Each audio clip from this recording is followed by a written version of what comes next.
Wala nang buhay nang matagpuan ng 5 lalaki sa barangay Malubog, Cebu City kahapon ng umaga. 3 ang nakitang duguan sa gilid ng 2 motorsiklo, habang ang 2 ay nasa loob pa ng puting van. May mga tama ng bala ang mga biktima. Habang pinoproseso ang crime scene, 1 lalaki at 1 babae ang magkasunod na lumabas mula sa damuhan. Nakaligtas sila sa pamamaril, takot at humihingi ng tulong ang 2. Wala, may gipadagan, gipaluhod ang katuna sa pikas van, bali ang katuna. Ikaw nidagan ka? Wala, kami namin sa van, kami tulo, sa akong kauban. Ito, pag umanla, girakrakan, sa migapil, kami na. Then, pag open nila sa gate, nagpasip ko nga patay na ko. Asa ka na sa van. Kinsa may nagrakrak yun una? Mga puli.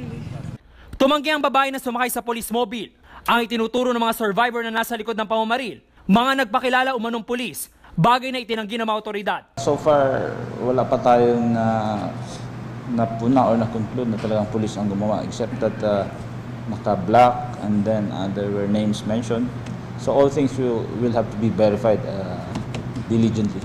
Base sa inisyal na investigasyon, sangkot sa illegal na droga ang mga napatay.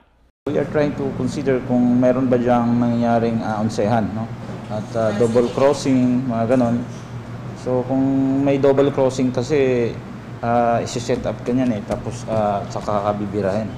Sa one-time big-time drug operation naman sa Talisay City, 6 ang nasawi matapos umanong manlaban sa mga pulis. May 3 ring nasawi sa hiwalay na anti-drug operation sa Cebu City at 1 sa Lapu-Lapu. Mahigit 80 search warrant ang magkakasabay na isinilbi.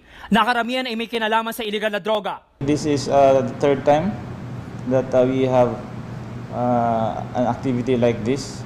So it's a one-time big-time operation, usually for each police unit, no, like a province or a city.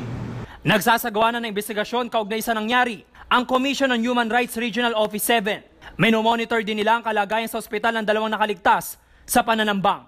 They were victims of attempt to kill, no, to take their lives.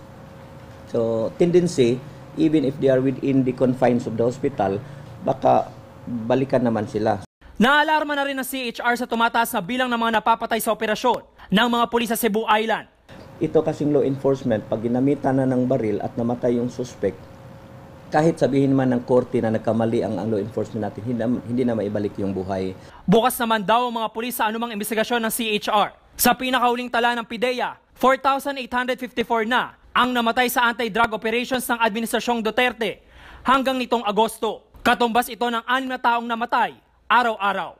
James Agustin, Nakatuto, 24 Oras.